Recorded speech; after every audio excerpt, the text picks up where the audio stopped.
إني ألقى الإيناس في صومي وصلاتي ودعائي للرحمن وجميع الطاعات. بسم الله الرحمن الرحيم. يوفون بالنذر ويخافون يوما كان شره مستطيرا. أما بعد، إن خير الحديث كتاب الله، وخير هدي محمد صلى الله عليه وسلم، وشر الأمور محدثاتها، وكل محدثة بدعة، وكل بدعة ضلالة، وكل ضلالة في النار. أعوذ بالله من الشيطان الرجيم. بسم الله الرحمن الرحيم. وما أنفقتم من نفقة أو نذرتم من نذر فإن الله يعلمه. عزیز حاضرین اجماع، ہر قسم کی تعریف و توصیف و کبریائی، بڑائی، بزرگی اس رب ذوالجلال والاکرام کے لیے لائق ہیں، زیبا ہے، سزاوار ہیں، جو خالق کائنات ہیں، مالک ارض و سماوات ہیں۔ اس رب ذوالجلال والاکرام کی تعریف اور اس کی کبریائی اور اس کی بڑائی کے بعد درود و سلام نازل ہو آخری رسول جناب محمد مصطفیٰ صلی اللہ علیہ وسلم پر۔ اللہم صلی علی آلہ و صحبہ اجمعین۔ حدیث سامعین، بفضل تعالی اللہ کے فضل و کرم سے میں اور آپ رجب کے حرمت والے مہینے میں تشریف فرما ہیں۔ رجب کے اس حرمت والے مہینے میں آپ لوگوں کے روبرو اس 16ویں رجب کو جو خطبہ دیا جا رہا ہے وہ شریعت اسلامیہ کے اندر عقیدے کے باب میں ایک اہم ترین مسئلہ نذر و نیاز کا، نذر و نیاز کی شرعی حیثیت کیا کچھ ہے، اس بات کا تذکرہ اس ضمن میں کتاب و سنت کی تعلیمات آپ لوگوں کے روبرو کی جائیں گی۔ امید ہے رب ذوالجلال والاکرام کے بعد آپ سے مرد و خواتین، نوجوان اور عزیز بچوں، ہم کتاب و سنت کی باتیں سنیں گے، سمجھیں گے۔ اللہ ہم سب کو ان کتاب و سنت کی باتوں پر عمل پیرا ہوتے ہوئے اللہ کی توحید کے گن گانے، اپنی زندگی میں توحید کو لانے، شرکیہ، بدعات، خرافات، غیر شرعی اعمال سے رب ذوالجلال والاکرام ہمیں بچائے۔ آئیے حدیث سامعین، نذر کا تذکرہ قرآن میں اللہ تبارک و تعالیٰ نے کس طرح سے کیا ہے اور اس کا اصطلاحی اور معنوی معنی اس کا کیا ہے جاننے کی کوشش کرتے ہیں۔ نذر ینذر، یہ عربی کا لفظ ہے جس کے معنی ہیں نذر و نیاز کے، یعنی کسی غیر واجب کام کو اپنے اوپر واجب کر لینا، اس کو کہتے ہیں نذر میں، اور اس کو کہتے ہیں نذر۔ اب شریعت کی اصطلاح میں ہے کسی خیر کے کام کو کرنے کا عہد کرنا، کسی بھی خیر کے کام کو کرنے کی نذر و نیاز ماننا، اس کو کہتے ہیں۔ آئیے اسی بات کا تذکرہ رب ذوالجلال والاکرام نے مختلف مقامات میں کیا۔ قرآن کریم جب ہم کھولیں گے پتہ چلے گا شریعت نے کس بات کا حکم دیا اور ہمیں کس باتوں سے روکا۔ وقت کا تقاضا ہے، وقت کا اہم ترین مسئلہ ہے، بہت سے غیر شرعی افعال، غیر شرعی شریعت کے اندر جس کا حکم نہیں ہے، اور آج امت مسلمہ اسے عین شریعت کا حکم سمجھتے ہوئے بچا لا رہی ہے۔ چاہے وہ دین اسلام کی تعلیمات سمجھیں یا غیر مذاہب کے عید ہو، تہوار ہوں، ان کے حشی خوشی کی چیزیں ہوں، آج امت مسلمہ اسے ایک عبادت اور ایک بڑی اہمیت سمجھ کر رہی ہیں، لیکن اللہ کی نظر میں رسول صلی اللہ علیہ وسلم کی تعلیمات میں شرعاً اس کا کوئی حکم نہیں ہے۔ آئیے سورۃ الدہر ہمیشہ ہم سنتے رہتے ہیں، اللہ رب العالمین نے کیا پیارے انداز میں فرمایا، یوفون بالنذر، یہ لوگ نذروں کو پورا کرتے ہیں۔ اور اللہ رب العالمین نے فرمایا، اللہ رب العالمین کے اس دین سے ڈرتے ہیں کان شرہ مستطیرا، جس کا شر سارے پھیلا ہوا ہوگا، سب کو اپنے لپیٹ میں لیا ہوگا۔ اور آگے بڑھتے جائیے آپ، اللہ رب العالمین نے سورہ حج میں بے شمار کے احکامات دیتے ہوئے اللہ رب العالمین نے اس بات کا حکم دیا، جس نے کوئی ایسا کام خیر کا کرنے کا عہد کیا، عزم کیا ہے، تو اللہ نے مومنوں کو کہا کہ تم ایسی چیزیں پوری کرو۔ وَلْيُوفُوا نُذُورَهُمْ، مومنوں کو چاہیے کہ وہ اپنی نظریں، اپنے نظر و نیاز کی جو خیر کے کام کرنے کی امید کرتے ہیں اسے مکمل کریں۔ آپ تھوڑا اور آگے پڑھتے جائیے، سورہ مائدہ کی ابتدائی آیتیں پڑھیے۔ اللہ نے کہا جب کسی خیر کے کام کا آپ عہد کرتے ہیں یا پیمان کرتے ہیں، اسے پورا کرنے کا تاکید حکم اللہ نے سورہ مائدہ میں کچھ اس طرح سے دیا، یا ایھا الذین آمنوا اوفوا بالعقود، اے ایمان والو عہد و پیمان کو مکمل کرو، پورا کرو۔ اب تھوڑا اور آگے بڑھتے جائیں، اللہ رب العالمین نے قرآن کریم میں اور ایک جگہ سورۃ الاسراء میں اس طرح سے ذکر کیا، اوفوا بالعقود ان العہد کان مسئولا۔ اللہ رب العالمین نے فرمایا عہد و پیمان کو پورا کرو، اس کے بارے میں عند اللہ قیامت کے روز پوچھا جائے گا۔ آپ سورہ بقرہ میں پڑھی، اللہ رب العالمین نے قرآن کریم میں سورہ بقرہ میں اس طرح سے ارشاد فرمایا، وَمَا أَنفَقْتُم مِّن نَفْقَةٍ أَوْ نَذَرْتُم مِّن نَذْرٍ فَإِنَّ اللَّهَ يَعْلَمُهُ، تم جو کچھ بھی اللہ کی راہ میں خرچ کرو گے، اپنا مال، زکوٰۃ، صدقات، خیرات، صبح شام اٹھتے بیٹھتے ہوئے چھپا کر ظاہری طور پر جو بھی تم خرچ کرو گے، اور اللہ تعالیٰ اسے جانتا ہے، اور تمہاری جو بھی نظر ہو نیاز و خیر کی تم اسے بجا لاؤ گے، اللہ رب العالمین اسے جانتا ہے۔ عزیز سامعین، ان تعلیمات سے، ان قرآن و حدیث کی ان 6 آیتوں سے آپ کو یہ بات پتہ چلی، اللہ رب العالمین نے ہمیں جن کاموں کا حکم دیا ہے وہی ہے جو خیر کا کرنے کا عہد کریں، اور اس میں اللہ تبارک و تعالیٰ کے علاوہ کسی کی بھی اس میں جو شرکت نہ ہو، ایسی چیز کو جو ہم نے نظر و نیاز کے ارادے بنائے ہیں، کوئی بھی خیر کا کام کرنے کا ہم نے عزم کیا ہے، اسے پورا کرنا چاہیے۔ آئیے چند احادیث نبویہ ہم جاننے کی کوشش کریں گے۔ نبی علیہ السلام کے زمانے میں ایسی چیزیں پیش آئیں، اور نبی صلی اللہ علیہ وسلم نے کس طرح سے لوگوں کو تحقیق کرنے کے بعد کرنے کا حکم دیا، اس کا تذکرہ آپ لوگوں کے سامنے پیش کیا جائے گا۔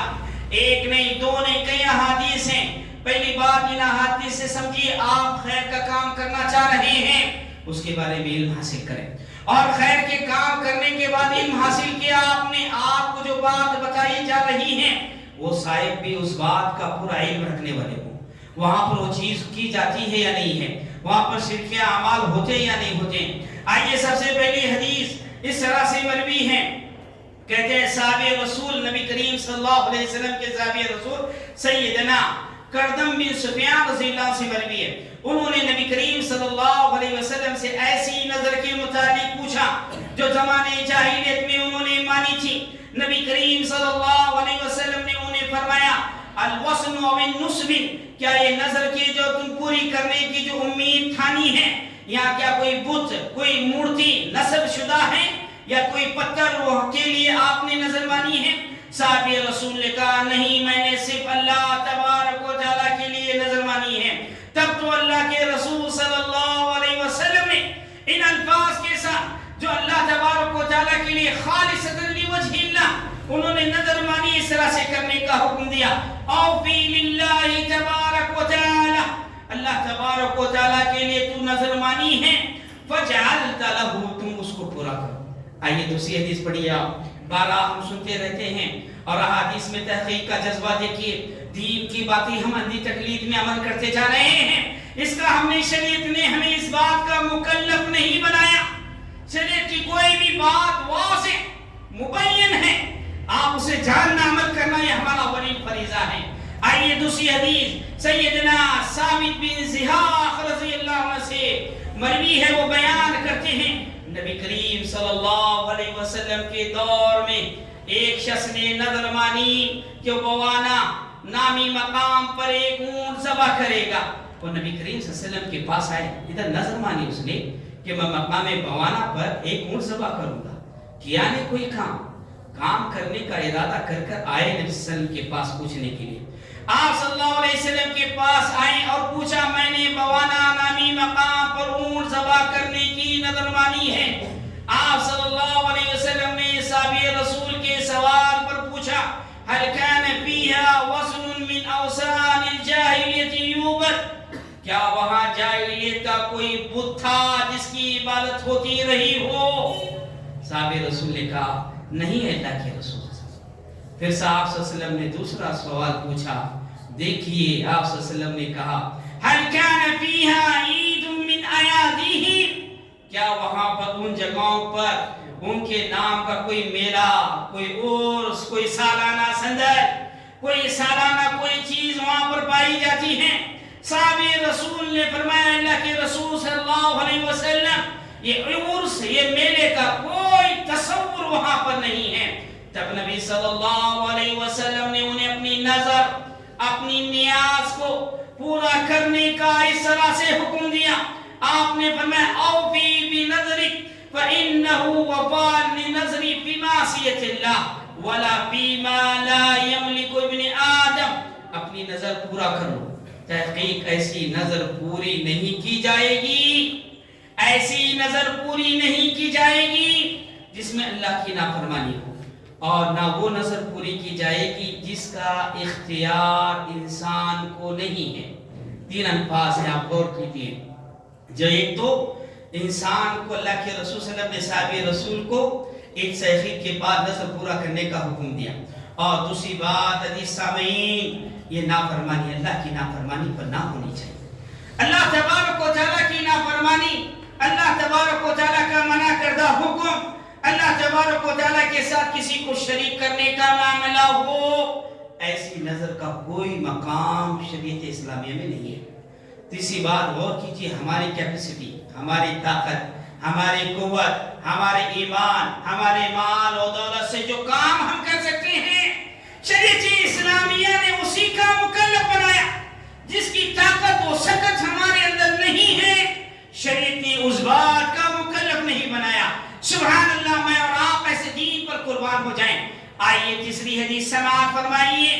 خواتین میں بڑا یہ جذبہ ہوتا ہے کہ ہم جائیں گے، نظر مانیں گے، گھر والا موہد بندہ ہے، اب اس کی تو دیکھیے حالت رہ جاتی ہے، تم کون سی نئی باتیں بتا رہے ہو، کون سکھا رہا ہے، کہاں سے سیکھ کے آ رہے ہو۔ یہ خواتین میں بڑا ماحول ہے۔ 22 رجب کے آپ آئے کہ آپ دیکھیں گے امام جعفر نام کے صادق نام کے لیے نظر و نیاز، کنڈے بھرنے اور یہ مٹی کے برتن لانے، اس میں کھیر پوری پکانے کا بڑا شوق و جذبہ ہے۔ آپ صلی اللہ علیہ وسلم کی صحابیہ کی حدیث سنیے، آپ کتنی اہم ترین حدیث ہیں۔ صحابیہ کا ایمان دیکھیے، آج خواتین اسلامیہ صحیح تعلیمات سے اور شریعت کے صحیح نصوص سے، شریعت کے صحیح نصوص بتائی جانے والی جگہوں سے دور ہوتی جا رہی ہیں، جس کا نتیجہ ہم اپنے سامنے دیکھ رہے ہیں۔ آئیے اسی باب کی تیسری حدیث ہے، سیدنا عبداللہ بن عمر رضی اللہ عنہ بیان کرتے ہیں، ایک عورت نبی صلی اللہ علیہ وسلم کی خدمت میں حاضر ہوئی، کہنے لگی ہے اللہ کے رسول، میں نے نظر مانی رکھی ہے کہ میں فلاں جگہ جانور ذبح کروں گی جہاں اہل جاہلیت میں جانور ذبح کیا کرتے تھے۔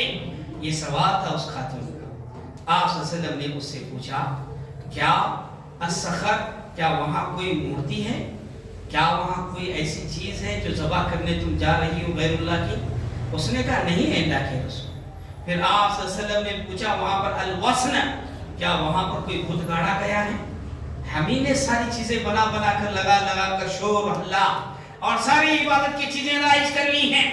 صحابی رسول صلی اللہ علیہ وسلم کہتے ہیں اس عورت نے پوچھنے کے بعد آپ صلی اللہ علیہ وسلم نے پوچھا کیا کوئی بت تھا جس کے لیے جو لوگ جانور ذبح کرتے تھے؟ اس نے کہا اللہ کے رسول یہ چیز بھی نہیں ہے۔ آپ صلی اللہ علیہ وسلم نے اس خاتون سے فرمایا اوفی بنظری، اپنی نظر پوری کر لو۔ تو ان احادیث سے یہ بات اور ان آیات سے یہ بات حدیث ہمیں یہ بات پتہ چلی، جس جگہ یا جن دنوں میں غیر اللہ کے لیے نظر و نیاز کی جاتی ہو، اس جگہ، ان دنوں، ان مہینوں میں اللہ تبارک و تعالیٰ کے لیے ایسی نظریں ماننا، ذبائح کرنا جانوروں کو جائز نہیں بلکہ مشرکین کی مشابہت ہے۔ اور آئیے دوسری حدیث آپ سماعت فرمائیے. اما عائشہ رضی اللہ عنہ فرماتی ہیں آپ صلی اللہ علیہ وسلم نے فرمایا جس شخص نے اللہ تعالیٰ کی اطاعت اور فرما برداری کی نظر مانی ہو وہ ایسا شخص اپنی نظر کو پوری کرے چاہے وہ اللہ تبارک و تعالیٰ اس کے لیے سارے معاملات کو حل کر دے گا. اور جس نے اللہ تبارک و تعالیٰ کی نافرمانی کی نظر مانی ہو جس میں اللہ تبارک و تعالیٰ کا کوئی حکم نہ ہو ایسی نظر پورا نہ کیا جائے. آپ نے فرمایا بلا یعصیہ جو نافرمانی کی ہو اسے کبھی پورا نہ کیا جائے.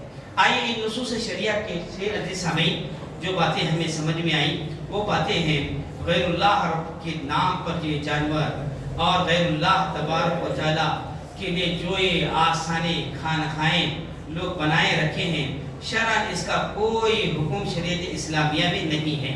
اور آپ یہ بات بھی جان رکھیں لوگ جو جب اللہ کا صحیح علم آ جائیں اس پر عمل پیرا ہونا ضروری ہے. اب دیکھیے لوگوں کے بے شمار کے عقائد ہیں کسی ولی کسی بزرگ کسی قبر یا کسی مہینے میں کسی نیک و صالح آدمی مر جاتا ہے لوگ وہاں پر جو کوئی نظر مانتا ہے کہ میں جانور ذبح کروں گا کوئی تیل ڈالنے کی کوئی آدمی جو وہاں پر چراغاں لگانے کی ایسی ساری نظریں مانی جاتی ہیں. اب ان نظروں کو نہ کرنے کی جو بات ہم کہہ رہے ہیں کیوں نہ کی جائے اس کی کیا وجوہات ہیں کیا اسباب ہیں اتنا زور اور اتنا جو ہے آپ کو تاکیدی حکم کیوں دیا جا رہا ہے. ان تین اسباب کو یاد رکھیے پوری بات سمجھ میں آئے گی. قرآن کریم کی جو 6 آیات اور یہ احادیث نبویہ جو آپ لوگوں کے روبرو 4 پڑھی گئی ہیں اس کا پورا خلاصہ کلام یہ 3 پوائنٹس اور نوٹس کی باتیں ہیں. پہلی وجہ عزیز سامعین یہ ہے یہ نظر مخلوق کے لیے نہیں مخلوق ہے ہم سب خالق صرف اللہ ہے سو پیدا کرنے والا ہے. مخلوق کے لیے نظر ماننا شریعت اسلامیہ میں ناجائز ہے اس کا کوئی حکم نہیں ہے کیونکہ نظر بھی ایک قسم کی عبادت ہے اور عبادت صرف خالصۃ لوجہ اللہ اللہ کے لیے کرنے کا حکم دیا گیا. اللہ رب العالمین نے فرمایا قرآن کریم میں وَمَا أُمِرُوا إِلَّا لِيَعْبُدُوا اللَّهَ مُخْلِصِينَ لَهُ الدِّينَ لِيَعْبُدُوا اللَّهَ انہیں صرف یہی حکم دیا گیا ہے کہ وہ اللہ کی بندگی کرے. اور دیکھیے ہم ہمیشہ سنتے رہتے ہیں ہماری پیدائش کا مقصد وَمَا خَلَقْتُ الْجِنَّ وَالْإِنسَ إِلَّا لِيَعْبُدُونِ میں نے جنوں اور انسانوں کو اس لیے پیدا کیا ہے کہ میری عبادت کریں.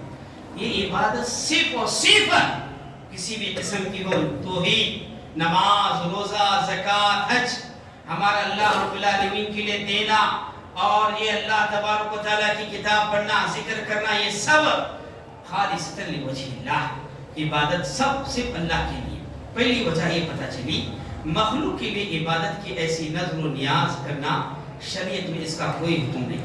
دوسری چیز عزیز سامعین دوسری وجہ یہ ہے کہ نظر میت کے لیے یہ جو بھی نظریں مانی جا رہی سب مردار ہیں مرے ہوئے لوگ ہیں اور میت کے لیے کسی بھی چیز کی اس کے اندر قدرت اور تصرف اسے اللہ تعالیٰ نے نہیں دیا. ہم کسی بھی چیز کے ہم زندہ ہیں ہمارے اندر کسی بھی چیز کو پورے انداز سے کرنے کی نہ تو قوت ہے نہ تو اس کا تصرف ہے.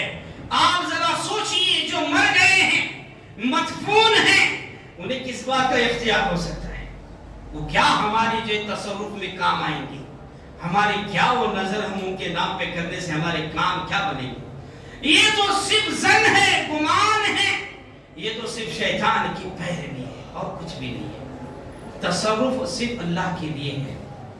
دیکھ رہے ہیں آپ یدبر اللیل اللہ تبارک و تعالیٰ جو رات و دن کو پلٹ رہا ہے اس کا تصرف کتنا عظیم ہے.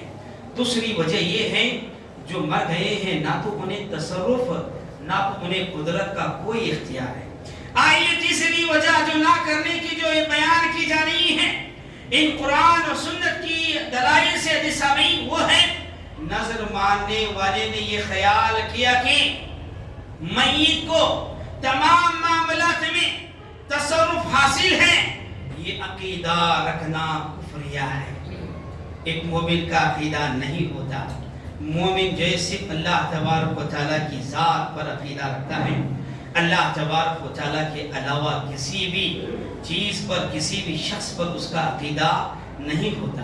آپ کو ان تینوں باتیں پتہ چلے جس سمیں پتہ چلنے کے بعد انہی وجوہات پر ان آیات میں اور ان احادیث میں اچھی نظر اور خیر کا کام کرنے کا جو آپ ارادہ کیے اسے پورا کیجیے۔ اور آئیے دوسری چیز جو ہم رہتے ہیں معاشرے میں، ایسی بہت ساری چیزیں ہیں مالا یملک جس کی ہماری طاقت اور سکت نہیں ہے، اس کی ہم نظر مان بیٹھتے ہیں۔ اس کا بھی شرع کیا حکم ہے جاننے کی کوشش کریں گے۔ آئیے نبی کریم صلی اللہ علیہ وسلم کی پہلی حدیث دیکھیے، خاص طور میں عبادات میں اللہ کو راضی کریں گے، فلاں کو خوش کریں گے، فلاں کو یہ کریں گے، ہم عجیب عجیب گمان بناتے نہیں۔ شریعت میں جو حکم دیا صاف شفاف حکم، کسی بھی معاملے میں اسے اختیار کیجیے۔ کہتے ہیں سیدنا عبداللہ بن عمر رضی اللہ عنہ سے روایت ہے، رسول صلی اللہ علیہ وسلم نے دو آدمیوں کو آپس میں بندھے ہوئے دیکھا۔ آپ صلی اللہ علیہ وسلم نے دیکھا یہ دونوں آپس میں آدمی بندھے ہوئے بیت اللہ کی طرف جا رہے ہیں۔ وہ کس لئے جا رہے ہیں؟ حج کے لئے جا رہے ہیں۔ آپ نے فوراً پوچھا ما بال القرینانی، ان دونوں کریم، ان دونوں دوستوں کا کیا حال ہے بھئی، ایک دوسرے سے بندھے ہوئے کیا ماجرا ہے؟ ان دونوں نے کہا ہم جو بیت اللہ تک پیدل چل کر سفر کرنے کی نظر مانے ہوئے۔ ارے بیت اللہ کا سفر، سائیکل سے حج کرنے جا رہے ہیں، گاڑی سے حج کرنے جا رہے ہیں۔ ارے جس کی سکت نہیں ہے، قوت نہیں ہے، شریعت نے ہمیں حکم نہیں دیا۔ اب کوئی پیدل چل کر، سائیکل پہ چل کر جا کے حج کر کے آیا نا، سمجھو انہیں ایک ولی مانا گیا، اب اسی کی عبادت شروع ہو، آپ اسی کے پیچھے دوڑنے لگ جاتے ہیں۔ آپ صلی اللہ علیہ وسلم نے دیکھیے، آپ نے فرمایا لیس ھذا نظر، یہ نظر نہیں ہے، آپ نے فوراً رسی کاٹ دی۔ سبحان اللہ، یہ ہے دیکھیے۔ آئیے دوسری حدیث دیکھیے، سیدنا عبداللہ بن عمر رضی اللہ عنہ بیان کرتے ہیں، رسول صلی اللہ علیہ وسلم نے دوران میں ایک اعرابی کو دھوپ میں کھڑے ہوئے دیکھا۔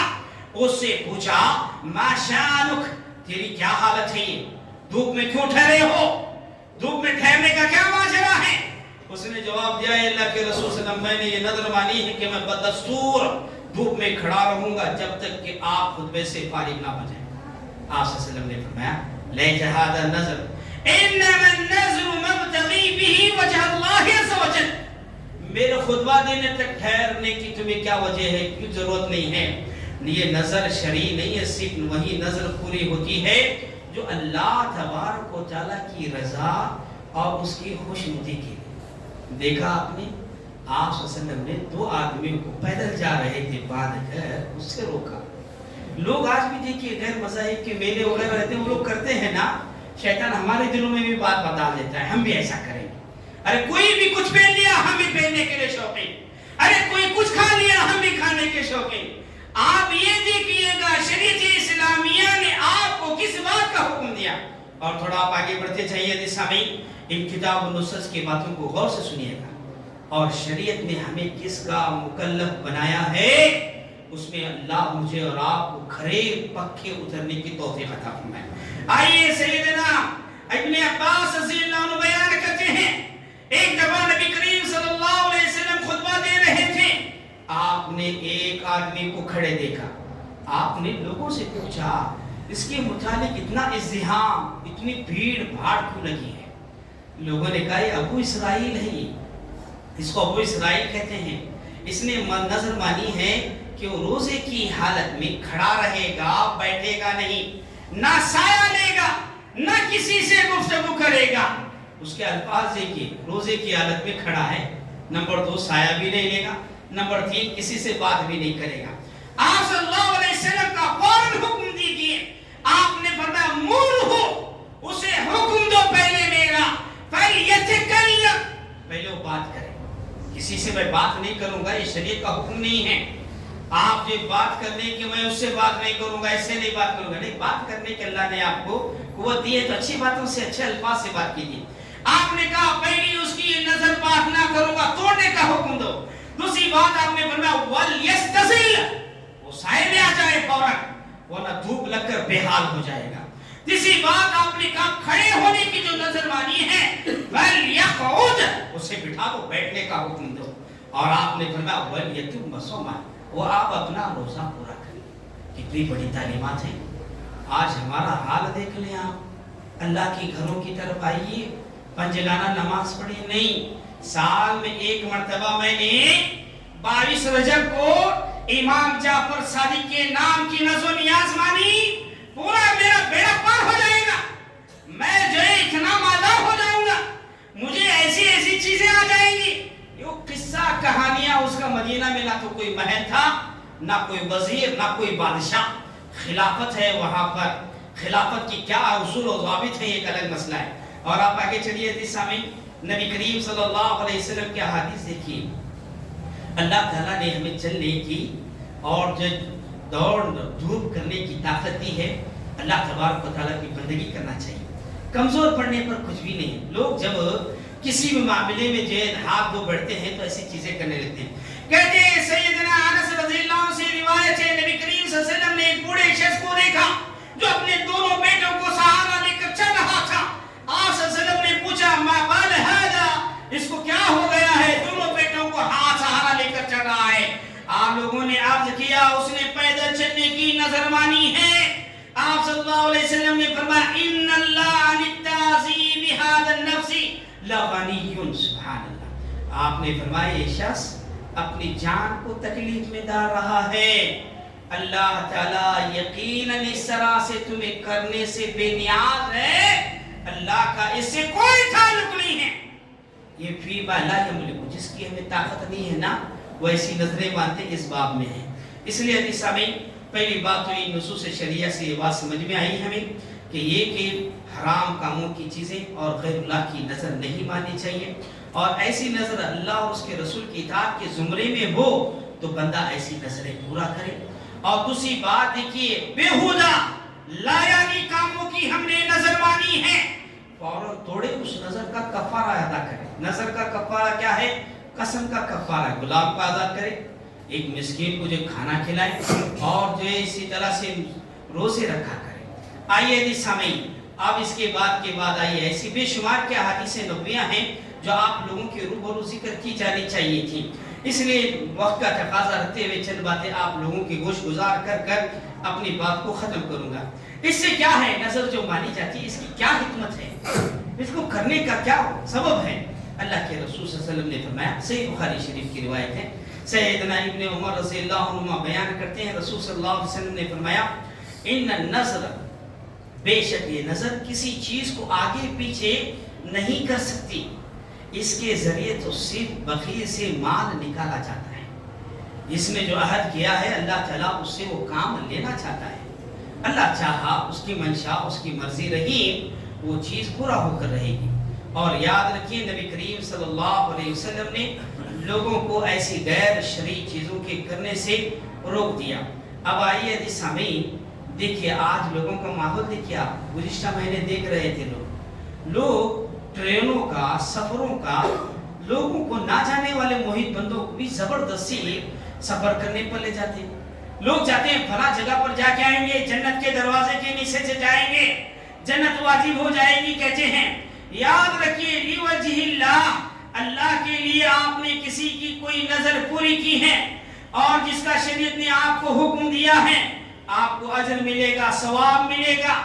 آپ نے کوئی ایسی نظر و نیاز کی شریعت میں جس کا حکم نہیں ہے، یاد رکھیے آپ نے تکلیف جھیلی، لوگوں کے تانے جھیلے، اللہ دنیا نے آخرت میں آپ کے حدیث کا مزاج بنایا۔ یہ حدیث ہے، ایک قصہ ہے، ایک واقعہ ہے، ہزاروں مسائل اپنے اندر لیے ہوئے ہیں۔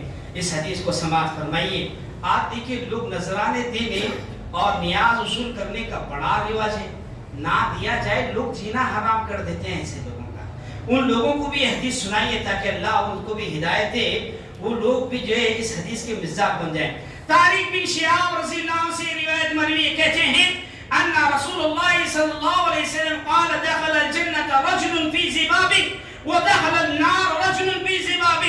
ایک آدمی ایک مکی کی وجہ سے جنت میں چلا گیا، ایک آدمی ایک مکی کی وجہ سے جہنم میں چلا گیا۔ مکی ایک معمولی سی چیز ہے، بیٹھ گئی، ہمارا ہاتھ لگ گیا، مر جائے گی۔ اللہ کے رسول ایک مکی کے سبب جنت و جہنم کا فیصلہ۔ صحابہ نے پوچھا فوراً کیف ذالک یا رسول اللہ، اے اللہ کے رسول صلی اللہ علیہ وسلم یہ کیسے ہوا؟ آپ سنیے اللہ کے رسول نے فرمایا قال مر رجلان على قوم لهم سلم لا يجاور احد حتى يقرب له شيئا فقالوا لاحدهما قرب قال ليس عندي شيء فقرب قال له قرب ولو ذباب فقرب ذباب فدخل فقلوا سبيلهم فدخل النار. حدیث سامعین اللہ کے رسول صلی اللہ علیہ وسلم نے فرمایا دو شخص چلتے چلتے ایک ایسے قبیلے کے پاس سے گزرے. اس قبیلے کا ایک بہت بڑا بت تھا. جب بھی وہاں سے کوئی شخص گزرتا تھا نا بغیر چڑھاوے اور اس کے بغیر نذرانے کے لوگ کسی کو بھی آگے جانے نہیں دیتے تھے. اب ایک شخص سے کہا لوگوں نے تم کوئی نہ کوئی چیز پیش کرو. اس نے کہا میرے پاس کوئی چیز ہے ہی نہیں میں کیا پیش کروں.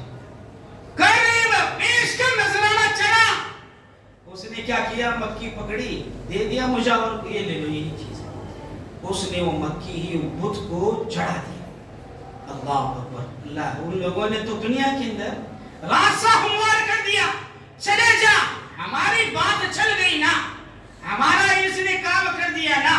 اس نے اس کو رستہ خالی کر دیا. چلنے کا جو حکم دیا چلے جاؤ آپ کا راستہ صاف ہے. آپ کو کوئی پکڑنے والا کوئی مارنے والا کوئی پوچھنے والا نہیں. اس کا یہ عمل اتنا عند اللہ برا ہوا اللہ اسے جہنم میں داخل کر دیا. آپ غور کیجیے کیسے ایسے کام ہیں ہمارے بیوی کرتے ہمارے دوست کرتے رشتہ دارا کرتے ان کے دعوتوں میں نہیں گئے تو نہ. ارے یہ ناراضگی آپ کو جو جہنم میں لے جائے کیا ہے یہ؟ آئیے اور دیکھیے موہی ناراضگی اختیار کیجیے. اللہ کے رسول صلی اللہ علیہ وسلم نے فرمایا دوسرا جو شخص تھا سامعین اس کا حال دیکھیے. اس سے کہا قال للآخر قرب. دوسرے آدمی سے کہا تم دو جی آپ نذرانہ تم دو چڑھاوا اب تمہاری باری ہے. اس نے کہا ما كنت لأقرب لأحد شيئا دون عز وجل. اس نے کہا میں اللہ تبارک و تعالیٰ کے علاوہ کسی کے لیے بھی میں ایک چیز بھی نہیں دیتا. کیا ہوا جی فضربوا عنقه. اللہ اکبر. انہوں نے اس کا جواب سنتے ہی ہوتے جیسے پیرا مرید یہ مرشد کی اس لوگوں کو شیطانیت حاوی ہوتی. اللہ والے نہیں ہوتے. جو اللہ والا ہوتا ہے اللہ سے ڈرنے والا ہوتا ہے نا عاجزی انکساری ہوتی ہے وہ رحم و کرم کا معاملہ کرتا ہے. ان لوگوں نے جواب کیا سننا تھا اس موحد بندے کی اس آدمی کی اس موحد مرد کی انہوں نے گردن اڑا کے وہ شہید کر دیا. اللہ کو اتنے عطا پسند آئی فدخل الجنت وہ جنت میں داخل ہو. یہ مسند احمد کی صحیح روایت ہے. کیا بات پتہ چلی؟ معمولی شے جو اللہ تبارک و تعالیٰ کے علاوہ غیر کے لیے چلائی جائے دنیا میں بھی آخرت میں بھی سزا بھگتے گا. اور یہ تو حدیث اللہ تبارک و تعالیٰ کا فرمان ہے. اللہ رب العالمین نے قرآن کریم میں فرمایا من یشرک باللہ جو اللہ تعالیٰ کے ساتھ کسی کو شریک کرتا ہے فقد حرم اللہ علیہ الجنہ ومأواہ النار. اللہ نے جنت اس پر حرام کر دی ہے اس کا ٹھکانہ جہنم. اب کیا جی یہ حدیث سننے کے بعد بھی ہمارے اندر یہ جذبہ پیدا ہو سکتا ہے فلاں بابا فلاں عرس میلے میں جاؤں وہاں جا کر نذر و نیاز چڑھاؤں. اللہ بچائے ایسی چیزوں سے. اللہ تبارک و تعالیٰ توحید کو اختیار کرنے کی توفیق عطا فرمائے. اللہ تعالیٰ کتاب و سنت کی باتیں سننے کی سمجھنے کی اسے عملی جامہ پہنانے کی اللہ ہم سب کو جو توفیق عطا فرمائے. آج پہ جی سامعین اس رجب کا مہینہ اتنا مقدس مہینہ ہے. رب العالمین قرآن کریم میں سورۃ توبہ آیت نمبر 36 میں بار بار ہمیں یہ پیغام دے رہا ہے فلا تظلموا فیہن. اپنے نفسوں پر ظلم و زیادتی نہ کرو.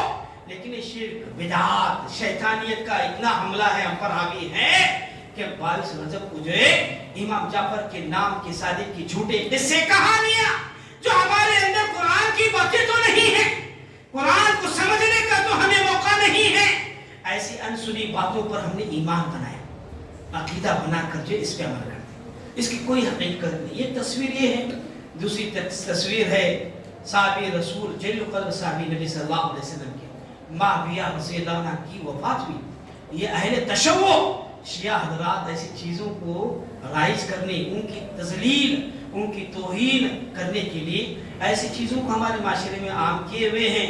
ہم اندھی پٹی بندھے ہوئے آنکھوں پہ عمل کرتے جا رہے ہیں. اللہ تبارک و تعالی ہم سب کو ان قرآن کریم کی 6 آیات، ان احادیث نبویہ اور ایسے کام جو شریعت نے ہمیں مکلف نہیں کیا ہے اس سے بچے ہوئے کتاب و سنت کی صحیح ترین، واضح ترین اور جو احکامات مقدس مہینوں میں جو اللہ نے کرنے کا حکم دیا ہے اسے بجا لانے کی رب ذوالجلال والاکرام ہم سب کو توفیق عطا فرمائے۔